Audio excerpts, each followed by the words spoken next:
Hello and welcome to Code Gets Easy. PHP programming ट्युटोरियलच्या आजच्या व्हिडिओमध्ये आपण बघणार आहोत कॉन्स्टंट्स. तर याच्या आधीच्या व्हिडिओजमध्ये आपण व्हेरिएबल्स बघितले, डेटा टाईप्स बघितले. कॉन्स्टंट हा सुद्धा एक प्रकार आहे जो आपण व्हेरिएबलला असाइन करून ठेवू शकतो. जर तुम्ही आधीचे व्हिडिओ बघितले नसेल तर मी व्हिडिओची लिंक ही या व्हिडिओच्या डिस्क्रिप्शनला देऊन ठेवणारच आहे. शिवाय वर आय बटनवर क्लिक करून तुम्ही याच्या आधीचा व्हिडिओ जो आपला होता डेटा टाईप्सबद्दल तुम्ही बघू शकता. तर सुरुवात करूया कॉन्स्टंट्सपासून. तर मुळात कॉन्स्टंट म्हणजे काय? तर कॉन्स्टंट हे एक नेम किंवा एक आयडेंटिफायर आहे एका सिंपल व्हॅल्यूसाठी, आणि ज्या व्हॅल्यू आपण कॉन्स्टंट म्हणून स्टोअर करून घेतो त्या कधीही आपण चेंज करू शकत नाही. म्हणजे एकदा आपण एखादं व्हेरिएबल किंवा एखादी व्हॅल्यू ही कॉन्स्टंट म्हणून डिक्लेअर करून घेतली की प्रोग्रॅममध्ये पुढे आपण ती व्हॅल्यू यूज करू शकतो, पण ती आपण चेंज करू शकत नाही. ही आहे कॉन्स्टंटची एक महत्त्वाची प्रॉपर्टी. कॉन्स्टंट आणि व्हेरिएबल याच्यामध्ये एकच डिफरन्स आहे, तो म्हणजे आपण त्याला डिक्लेअर करताना एक वेगळा सिंटॅक्स वापरतो किंवा एखादा वेगळा कीवर्ड वापरतो. पण बाकी व्हेरिएबलमध्ये जशी आपण व्हॅल्यू स्टोअर करतो तशीच व्हॅल्यू आपण कॉन्स्टंटमध्ये स्टोअर करतो. म्हणजे त्याच टाईपच्या ज्या व्हॅल्यू आपण जे बघितले होते स्केलर डेटा टाईप्स, त्याच टाईपच्या व्हॅल्यू आपण इथे स्टोअर करतो.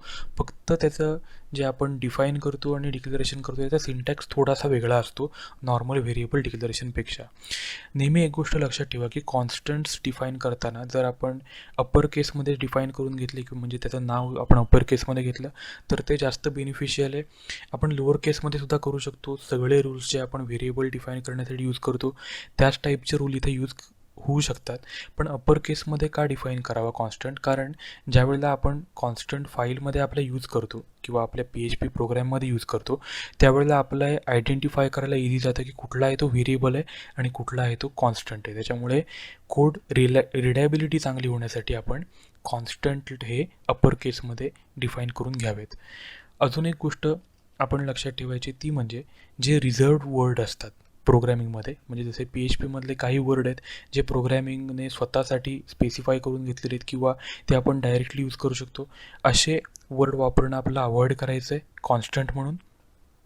अजून एक गोष्ट आहे ती म्हणजे कॉन्स्टंटमध्ये स्केलर व्हॅल्यू असू शकतात. मी तुम्हाला मगाशी म्हटलं जसं की आपण बघितलं होतं Boolean value, integer value, float आणि स्ट्रिंग. अशा प्रकारच्या व्हॅल्यू आपण कॉन्स्टंट स्टोअर करण्यासाठी किंवा अशा प्रकारच्या व्हॅल्यूनं आपण कॉन्स्टंट म्हणून बनवून घेऊ शकतो.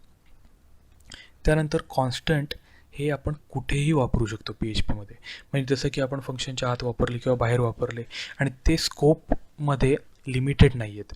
म्हणजे जसं आपण बघितलं होतं की लोकल स्कोप असतो, ग्लोबल स्कोप असतो, पण कॉन्स्टंट हे नेहमी ग्लोबली स्कोपमध्ये डिफाईंड असतात. त्याचप्रमाणे ते केस सेन्सिटिव्ह असतात. आता केस सेन्सिटिव्ह ते असावेत की नसावेत हे आपण एका सिंटॅक्समध्ये डिफाईन करून घेऊ शकतो, पण तो आपण सिंटॅक्स नंतर बघून घेऊया. त्याच्या आधी आपण अजून कॉन्स्टंटचे पॉईंट बघूया, ते म्हणजे कॉन्स्टंट आपल्याला कधी यूज करायचे असतात. तर ज्या वेळेला आपल्याला एखादी व्हॅल्यू स्टोअर करायची असते कॉन्स्टंटली आपल्या प्रोग्रामिंगमध्ये, म्हणजे एकदा आपण ती डिफाईन करून घेतली की पुन्हा आपली ती चेंजच करायची नाही आहे कोडमध्ये, किंवा जर आपण चेंज करायला जरी गेलो तरी पण ती झाली नाही पाहिजे, अशा सिच्युएशनमध्ये आपण कॉन्स्टंट हे यूज केले पाहिजेत प्रोग्रामिंगमध्ये. अजून एक गोष्ट आहे ती म्हणजे कॉन्स्टंट आपल्याला जनरली दिसतात जिथे कॉन्फिगरेशन फाईल्स असतात. म्हणजे समजा ऑपरेटिंग सिस्टीमच्या कॉन्फिगरेशन फाईल असतील किंवा एखाद्या सॉफ्टवेअर प्रोजेक्टच्या कॉन्फिगरेशन फाईल असतील जिथे त्यांना काही व्हॅल्यू असतात ते फिक्स डिफाईन करून ठेवाव्या लागतात. तर अशा व्हॅल्यू स्टोअर करण्यासाठी कॉन्स्टंट्सचा चांगला यूज होतो. आता आपण बघूया की कॉन्स्टंट आपण डिफाईन कसे करू शकतो. एक वे आहे डिफाईन करायचा, ते म्हणजे डिफाईन फंक्शनचा यूज करून. तर आपण डायरेक्टली सिंटॅक्स बघूया. डिफाईन फंक्शनमध्ये आपल्याला काय काय द्यायचं असतं, तर पहिलं कॉन्स्टंटचं जे नाव असेल ते, कॉमा देऊन कॉन्स्टंटची व्हॅल्यू जी असेल ती, कॉमा देऊन केस इनसेन्सिटिव्ह आहे की नाही. जर आपण इथे काहीच व्हॅल्यू नाही दिली तिसऱ्या पॅरामीटरमध्ये तर त्याला बाय डिफॉल्ट व्हॅल्यू देते, अदरवाईज आपण तिथे ट्रू किंवा फॉल्स ही व्हॅल्यू घेऊ शकतो. आता याचं एक्झाम्पल बघूया. इथे बघा एक कॉन्स्टंट डिफाईन करून घेतलेलं आहे ज्याचं नाव आहे कॉन्स्टंटचं ग्रीटिंग, आणि त्याला जी व्हॅल्यू आपण दिली आहे ती welcome to code gets easy. दोन्ही डबल कोडमध्ये घेतलेले आहेत, म्हणजे हा स्ट्रिंग टाईपचा एक व्हेरिएबल कॉन्स्टंट आहे. आणि आपण इथे इको ग्रीटिंग केलं म्हणजे काय झालं, ग्रीटिंग हे इथे प्रिंट होईल. इथे लक्षात ठेवा इथे डॉलर साईनचा यूज नाही केलेला आहे कॉन्स्टंटसाठी, जे आपण व्हेरिएबलला नेहमी यूज करतो तसंच इथे नाही केलेलं आहे पण. आणि दुसरा जो वे आहे कॉन्स्टंट क्रिएट करण्याचा तो आहे कॉन्स्ट वर्डचा यूज करून, म्हणजे CONST हा वर्ड आपण यूज करून कॉन्स्टंट डिफाईन करून घेऊ शकतो. आणि कॉन्स्ट हा वर्ड जेव्हा आपण वापरतो तेव्हा आपण फक्त स्केलर कॉन्स्टंटसाठीच त्याचा यूज करू शकतो. म्हणजे इंटीजर, फ्लोट, बुलियन आणि स्ट्रिंगसाठी हा सिंटॅक्स आपण वापरू शकतो. एकदा एक्झाम्पल त्याचं बघून घेऊया. एक्झाम्पलमध्ये बघा, const greeting welcome to Codegate CC double कोडमध्ये, म्हणजे स्ट्रिंग टाईपचा एक कॉन्स्टंट आपण इथे क्रिएट करून घेतला. हा जो दुसरा टाईप आहे कॉन्स्टंट क्रिएट करण्याचा, तो जास्त इझी टाईप आहे डिफाईन फंक्शन वापरण्यापेक्षा, आणि तोच जास्त करून प्रिफरेबल आहे कॉन्स्टंट डिफाईन करून घेण्यासाठी. त्याच्यानंतर आपण बघूया की काही प्री डिफाईन्ड कॉन्स्टंट असतात PHPमध्ये, जे PHP लँग्वेजने आपल्याला ऑलरेडी देऊन ठेवले आहेत. ते आपण डायरेक्टली आपल्या कोडमध्ये यूज करून मॅन्युप्युलेट करू शकतो किंवा त्याचा यूज आपण करून घेऊ शकतो. त्यातलं फर्स्ट आहे लाईन. लाईन कॉन्स्टंट म्हणजे काय, तर current line number of the file. जेव्हा आपण एखादी फाईल रीड करत असतो PHP प्रोग्रॅमचा यूज करून, तेव्हा आपण कुठल्या लाईनवर आत्ता करंटली आहोत ते जर आपल्याला फाइंड आउट करायचं असेल तर आपण _लाईन _ हा कीवर्ड किंवा हा कॉन्स्टंट हा यूज करून घेऊ शकतो. सिमिलरली दुसरा आहे फाईल. जसं मी आत्ता म्हटलं, आपण फाईल रीड करू शकतो PHPमध्ये. तर फाईल हा जो कॉन्स्टंट आहे तो आपल्याला काय रिप्रेझेंट किंवा काय रिटर्न करतो, तर फाईलचं पाथ आणि त्याचं फुल नेम. म्हणजेच ज्यावेळेला आपण हा प्रिंट करू फाईल हा कॉन्स्टंट, त्यावेळेला आपल्या आउटपुटमध्ये आपल्याला काय दिसणार आहे की जी फाईल आपण ॲक्सेस करतो आहे ती फाईल आपल्या लोकल कम्प्युटरवर कुठे स्टोअर आहे आणि त्या फाईलचं नावसुद्धा. PHP 4.0.2चं एक जुनं व्हर्जन होतं PHPचं. त्याच्यामध्ये फाईल मध्ये नेहमीच ॲब्सोल्यूट पाथ असायचा, पण जुन्या व्हर्जन्समध्ये तो रिलेटिव्ह पाथ असायचा. ॲब्सोल्यूट आणि रिलेटिव्ह पाथ हे एक डिफरंट कन्सेप्ट आहे, त्या आपण नंतर कधीतरी डिस्कस करूया. पण जनरली आत्ता आपल्याला ॲब्सोल्यूट पाथ मिळतो, म्हणजे ॲक्च्युली ती फाईल कुठे स्टोअर आहे ती, त्याची जी लोकेशन आहे किंवा त्याची जी पाथ आहे तो आपल्याला मिळू शकतो. त्याच्यानंतर पुढचा प्री डिफाईन्ड कॉन्स्टंट येतो आहे फंक्शन. फंक्शन काय करणार आहे, तर फंक्शन आपलं फंक्शन नेम रिटर्न करतो. ज्या फंक्शनमध्ये आपण हे कॉल केलेलं आहे किंवा ज्या फंक्शनमध्ये आपण हा कॉन्स्टंट आहे तो कॉल केलेला आहे, त्या ठिकाणी जे फंक्शन आहे ते आपलं जे नाव आहे ते रिटर्न करणार आहे.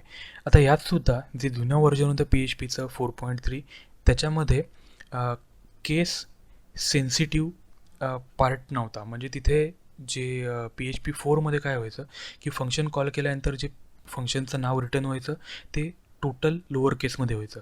पण PHP 5मध्ये काय होतं, तर PHP 5पासून पुढे फंक्शनचं ते ॲक्च्युअल नाव आहे. म्हणजे समजा त्याच्यात तुम्ही काही लिटर कॅपिटल काही लिटर स्मॉल यूज केलेली असतील तर ॲज इट इज ते नाव इथे रिटर्न होतं. त्यानंतर पुढचा जो आपण एक प्री डिफाईन्ड कॉन्स्टंट बघणार आहोत तो आहे क्लास. क्लास एक्सटेन्सिव्हली आपण बघणार आहोत आपल्या एका वेगळ्या व्हिडिओमध्ये, पण आत्ता आपण जो कॉन्स्टंट इथं बघून घेऊया. ज्यावेळेला एखाद्या क्लासमध्ये आपण हा जो कॉन्स्टंट एक क्लास तो कॉल करतो, त्यावेळेला त्या क्लासचं नाव आहे ते रिटर्न होतं. परत एकदा सेम PHP 5पासून पुढे जर तुम्ही यूज करत असाल तर क्लासचं जे ॲक्च्युअल नाव आहे, म्हणजे ज्याच्यामध्ये अप्पर केस लोअर केस जे ॲक्च्युअल नाव तिथे पण मिळणार आहे ते आपलं रिटर्न होईल. अदरवाईज जुन्या व्हर्जनमध्ये टोटल क्लासचं नाव हे लोअर केसमध्ये कन्वर्ट होऊन रिटर्न होत होतं. आणि अजून एक आपण कॉन्स्टंट बघून घेऊया शेवटचा, तो आहे मेथड. तर मेथड म्हणजे काय, क्लासमध्ये जे आपण फंक्शन डिफाईन करतो त्याला म्हणतात मेथड्स.